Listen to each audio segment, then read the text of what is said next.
Hey YouTube, Joeboy here. So, One Piece chapter 1068 is out. If you guys haven't checked out that chapter yet, I suggest that you do so because I will be spoiling you.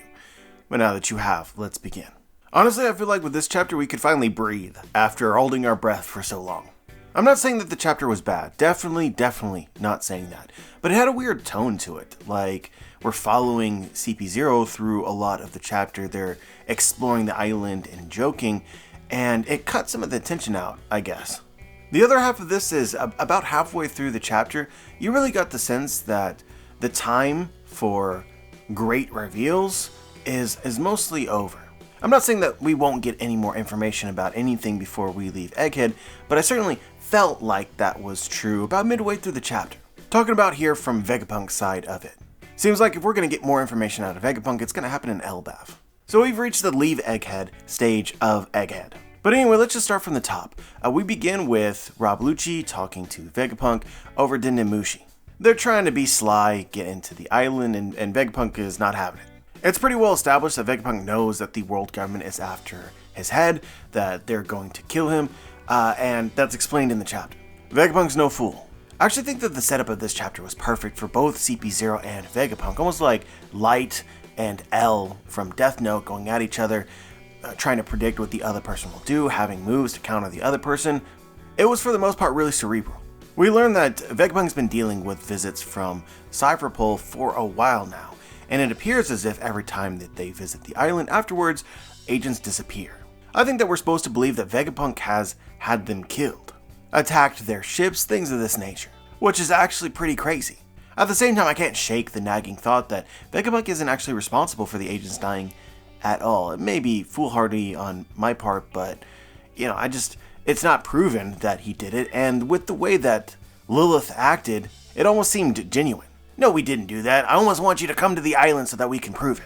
Perhaps the most straightforward interpretation is that Cypherpole agents actually never visited Egghead, just like CP0 now. They asked for entrance, and Vegapunk said no. But while this might be an intuitive thought, Vegapunk essentially expecting that once the agents arrived on Egghead soil, they would capture or kill him.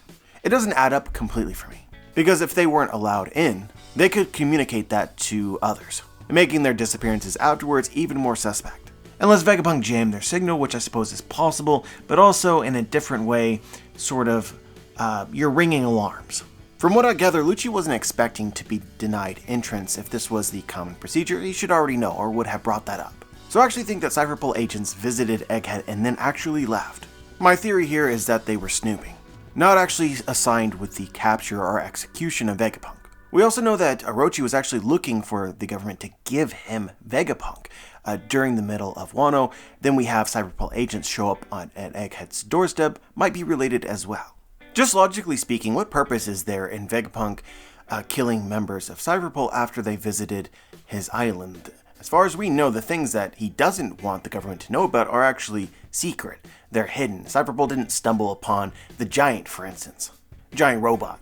He also seems to be aware that his research regarding power sources is also something that he doesn't want the government to know about. So he should have hidden that just the same. So they visit, discover some of the things that he's building, but nothing important.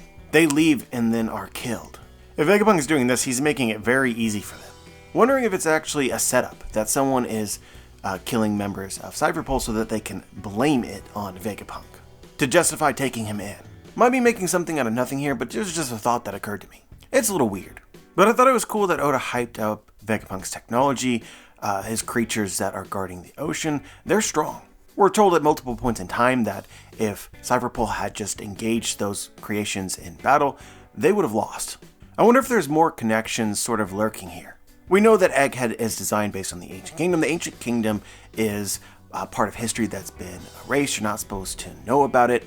But clues to its existence definitely exist, probably somewhere in the Grand Line. I'd be very surprised if we go through the story and never actually find the island that might have been the Ancient Kingdom, Laugh-Tale or otherwise. Clearly the Sea Kings perform some role or something like that similar in the Grand Line. They definitely act as a barrier to keep people from exploring the Grand Line or crossing the Calm Belt. We've had theories in the past that this is on purpose. Poseidon, with the ability to command the Sea Kings, gave the Sea Kings a final order before she died. Namely, make travel along the Grand Line difficult. If you watched the last theory that we made, this is a detail that I didn't include in the video for some reason, but it adds up extremely well with the thoughts in that video. Joy Boy intentionally created the Grand Line as a game, and thus created the barriers. The idea is basically that the Sea Kings help keep the Ancient Kingdom secret. But the point is that Vegapunk is using his own versions of Sea Kings, more powerful, yes, but still basically Sea Kings, using them in a very similar way. Again, as his island is designed based off of the Ancient Kingdom. But let's not gloss over what Lilith said. Just what are you getting at? Out with it already. You think we sunk those ships, don't you? I've got half a mind to let you dock so that you can see for yourself. I saw that Sawyer speculated recently that Lilith might actually betray the other Vegapunks, and that the ultimate result of this arc is that some of Vegapunks, particularly the good sides of Vegapunk, will die, making Lilith the evil Vegapunk the main Vegapunk. Definitely consider me to be a fan of this theory, whether it happens or not. I think that it would be really interesting. Then we get this moment in the chapter where Lilith is really acting against all the other Vegapunks. Makes you wonder if it's even possible for one aspect of Vegapunk to betray the others. Can they keep information secret from each other? What's definitely true is that Vegapunk does not have great control over his altars. Again established at the end of the chapter where Atlas begins to attack CP0 and can't be stopped, despite it being a terrible idea. But like I said, just as Vegapunk is a bit hyped up in this chapter, so is CP0 and Rob Lucci. He reacts quickly to the knowledge that Vegapunk won't let him in, and evaluates the situation calmly, knowing that they stand no chance of defeating Vegapunk's creations. So he has S-Bear, or the Seraphim Kuma, use his Paw powers to float them past Vegapunk's defenses. Man, I just miss Lucci. As soon as he arrives, he reminds me immediately why he was one of my favorite villains of the series. As a side note, it's a cool detail that all the Seraphims have a shortened name with S, dash, some sort of animal. Not a thing that I spent too much time thinking about in the past, but, Kuma means bear. Hawkeye Mihawk, hawk is a bird, obviously. Boa Hancock's design and whole aesthetic revolves around snakes. She's basically Medusa. And of course, Jinbei is a whale shark. Going further to the other previous members of the Shichibukai, of course, Crocodile, you could guess what his Seraphim would be. Doflamingo would be S Flamingo. Moria is kind of weird, but it would make a lot of sense if it was just S Gecko. And while I'd prefer to stick with the original 7 members of the Shichibukai, the next member that we knew about was Edward Weevil. Weevil is a bug. But this just feels like a detail that Oda had always incorporated with the Shichibukai, giving them sort of animal themes that I never really thought too much about. And now we're sitting here and it's like, huh. Anyway, Lucci commands S-Bear to use his Paw powers to allow them to get past Vegapunk's defenses. At the same time, we then switch over to the real Kuma in Kamabaka Kingdom. The Revolutionary Army is confused, he's running, they're chasing him, they don't know what's going on, and then he also uses his same powers. We know that transport is not instantaneous, but it seems like Kuma's heading towards Egghead. That seems like what's going on, right? For some reason, I can't help but draw a comparison with the giant robot that was recently introduced in the story. It obviously popped up out of nowhere. No one understood what it was doing or why it was doing it. And the same seems to be true here with Kuma. We then cut back to Egghead, where Luffy's having a conversation with the real Vegapunk. And Vegapunk reaffirms that he wants to leave with the Strads and reveals to them his dream. He wants to make the world where free energy is available to all. As it goes with people who are trying to join the Strads, or perhaps even just traveling with them, having a dream is important. It's really just a question about whether Vegapunk travels with the Strads carrying his own dream, or his dream is inherited, which is a possibility. Although I'll be honest, I feel a lot like Luffy. Luffy in the chapter, Vegapunk states his dream, and Luffy's like, oh, okay, yeah, I get it. While Vegapunk's dream makes a lot of sense in the context of the real world, a lot of sense. In the world of One Piece, I've never seen power sources as being something that people actively fight over. I mean, the world doesn't even have electricity. So either I don't fully understand the world of One Piece, or Oda went a little bit too sci-fi here, introducing concepts more related to our world than this world. But people who don't think that One Piece is political took a massive L in this chapter, because it was pretty much straight up Oda advocating for green energy. I know we had the whole woke scandal with Yamato in the past, and that ended up being much ado about nothing, an overall bad time, but this seems a lot more clear-cut to me. Precisely, people can be so short-sighted. If they'd only open their eyes, there's energy all around us. The world is teeming with it. If that raw power can be converted into more apparent and accessible form, we'd never see another conflict spark up over it again. I'm certain science will make that possible someday. I know that you're not supposed to label creators with the ideologies of the characters within the story, but yeah, I can't help it. The energy all around us is obviously renewable resources, sunlight, wind, geothermal, hydroelectric, those sorts of things. If we can convert these natural sources of energy into a usable form, then there won't be conflict. Personally, I find this take to be a little naive. I think that, and maybe I'm just pessimistic, and no, I am pessimistic, but if we're not fighting over resources of one kind, then we'll fight over resources of another kind. We're fighting over something always. It's how it works. Controlling energy will always equate to power, and one way or another will justify the battle for it. Even if it's over important rivers somewhere, you know what I mean? But I do understand that this is a loser's mentality. A defeatist. I'm flawed, okay? But I'll save you from the discussion about renewable energies and such, even though this chapter really invites that because it's 2022, and you just can't talk about things without it becoming hyper-political. As if I have some kind of agenda. But what is clear is that power sources, or energy sources, have suddenly become very important in the story of One Piece, and, you know, if you'd asked me to predict that in the past, I wouldn't have. But this is definitely a subject that I have no interest in discussing the technicalities or the specificities of it. More so, I'm interested in what role it plays narratively. Is it just historical context, something that isn't important to what's actually going to be happening? Does it tie in with things already in the story in interesting ways, such as devil fruits? Does it help explain the world as it is today? Is this power source potentially dangerous? Lilith described it as creating a sun, which might be weirdly connected to the dawn, you don't know. And we discussed before about how just the concept of it seems like, look, this could go horribly wrong. Or maybe this power source might in some way affect the characters. Like, as just a hypothetical example, Luffy's devil fruit can awaken and create this eternal flame, this sun, right?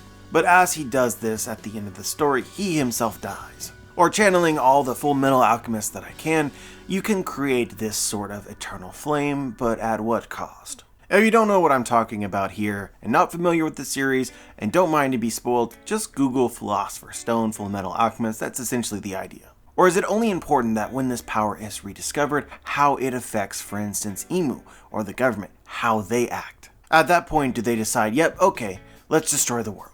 Or is this important in order for the Straw Hats to find Laugh Tale? In this case, I have strong doubts, but who knows? On the flip side, maybe it becomes necessary in order to win. Like the solution at the end of the story that's going to make everything alright and bring the world together, and it is this in some way. Anyway, the point of all this is just saying that I find all these questions far more interesting than what exactly it is and how exactly it's going to be created. But Vegapunk apparently dove into this rabbit hole because he was inspired by a colleague who had died. This is actually a really interesting question that this chapter brings up. Who inspired Vegapunk? And, you know, when in doubt, go with the joke answer. So it'd be hilarious if it was Caesar Clown, right? Because this seems to be something relatively recent. We know Caesar Clown was supposed to have died with the accident in Punk Hazard, so it'd be funny if Vegapunk considered Caesar Clown his dear friend. Because I'm pretty sure Caesar Clown's name for Vegapunk in the series is Damn That Vegapunk. But other potentials here are Clover or Sora. I really doubt it's a new character. But to further this person's will, Vegapunk dug into this research and got a little bit too far, and now knows for sure that the government is out for his head. As a side note, I wonder why he's so sure. Obviously, he got into the research. Did he know when he first started that it would lead to a path of him being erased, and then was just careless about the details of it? Or what? A thought that I can't shake is that there's a connection between Vegapunk and the Pacifista, that maybe Vegapunk spies on everyone. But anyway, we cut from here to CP0 actually on the island, and I found this oddly wholesome, just how they interact with each other. I kind of like the group and their dynamics. Stussy let Kaku fall into the traps of the island, and overall was pretty close-lipped about it, which on one hand makes sense so that they could explain it as it was happening. That's just an author decision to make, but you also kind of want it to have like the character has a justification. So my made-up justification is Stussy is incredibly jealous of Lucci. Lucci seems to be the leader of this group. Stussy is a longtime member of CP0, has been in the underworld, is an underworld or was an underworld emperor, and now she's outranked by this new guy. Is she salty about it? In my head canon, yes. Does she get a cheap thrill about concealing information so that they make fools of themselves? I think so. But yeah, to go a little bit further in depth about Stussy knowing things, she also seemed to be aware of the holograms. And so a question we should be asking is, why does Stussy know all this stuff, but Lucci and Kaku don't? First off, been in Cypherpole longer, so maybe. But the other half of me thinks that as a member of the underworld, she was an underworld emperor for some amount of time, that maybe some of these inventions that we see on Egghead are actually found elsewhere. When talking about the crazy hologram monster, she said, yeah, this takes me back. Does it take her back to this island, which she had visited in the past? Or do you find this sorts of stuff sold in the underworld? Probably nothing to do with anything here, but a thought that I felt like worthy of throwing out there. And then the last part of the chapter, we see Atlas attack CP0. It does not end well for her, which is no great surprise. I mean, yes, Vegapunk is very technologically advanced, probably includes some of those innovations within his altars, but are they taking on one of the strongest individuals in the world, Rob Lucci? No. If I'm being real honest, a lot of the Vegapunks are just really annoying. I think that way specifically of Atlas, like, why are you just running around punching things? Come on now. It's almost like they have brain damage. But yeah, this sequence really throws off anything and everything that I was predicting. You know, this is the moment where this is what we've all been building up towards. We either take a dub or we take an L, or it's weird and it's somewhere in between, but you have Rob Lucci and you have Luffy. I can't imagine this is a full-blown fight. I cannot imagine that. Do I think that Rob Lucci is stronger? Hell yes, I do. Absolutely, absolutely. Rob Lucci is stronger than when Luffy fought him in Enies Lobby. Is Rob Lucci as strong as Luffy after having fought against Big Mom and Kaido and Katakuri? Does he know Future Side? Has he gained mastery of Ryu Haki? Are we about to get a Conqueror's Clash? I sure hope not. The only thing that I can really think for Rob Lucci, which would be a fitting power upgrade that could be significant, is Awakening. I think that it would make a lot of sense if Rob Lucci was awakened this time around, and it'd be interesting to see a normal awakening. We got Luffy's, that doesn't count, it's mythical. So I'm all about awakened Rob Lucci. But yeah, nuts, perilously, dangerously on the line here. I really don't see this being a full-out battle, and I guess we will find out very soon. You will know whether I'm right or wrong. But with this said, it's like, then what happens? Like, what are we going to do if this isn't a battle? And, you know, I don't know. I very much doubt this occurs. I doubt it with every fiber of my being, okay? But I'm just looking for ideas about how an encounter between CP0 and the Strats is going to be interesting. And on their side, they happen to have S-Bear, who is Kuma, and also happens to have Kuma's Devil Fruit ability, which is overpowered and a problem.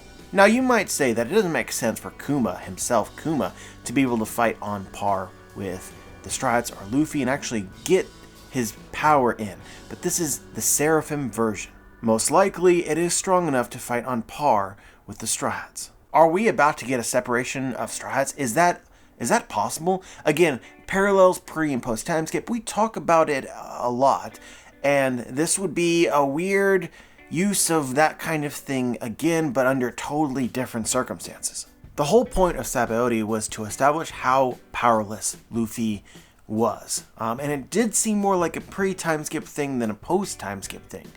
Particularly where we're at in the story, it would be weird to put Luffy in the same circumstance. But for the sake of tension, who knows? It could be that the Strats are now too powerful and Oda needs an obstacle for them. So I want to reaffirm, I don't think that this is what's going to happen.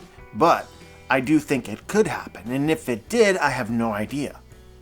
Like, what's the purpose? Where will this go? I have no idea. All I can say is that definitely the only real concern that we have with CP0 is the presence of S-Bear. That is it. Do I think that Lucci can do anything against Luffy, Stussy, and Kaku? No, I mean, you know, maybe they can fight decently, but overall, all the Strats are here, plus the Vegapunks, the island is against you. It's not setting up well for them. But the one power that they have if they're backed into a corner and they want to accomplish their mission, the one power that they have is they have Kuma's Pawpaw Fruit. We know it doesn't kill anyone, but it would separate the strides and thus make their task manageable. Or, and this actually might make more sense, they use Esper to teleport Vegapunk himself and simply leave the strides. Avoid them. Okay, hold up. This is actually something that makes sense to me. Look, we're thinking on the fly.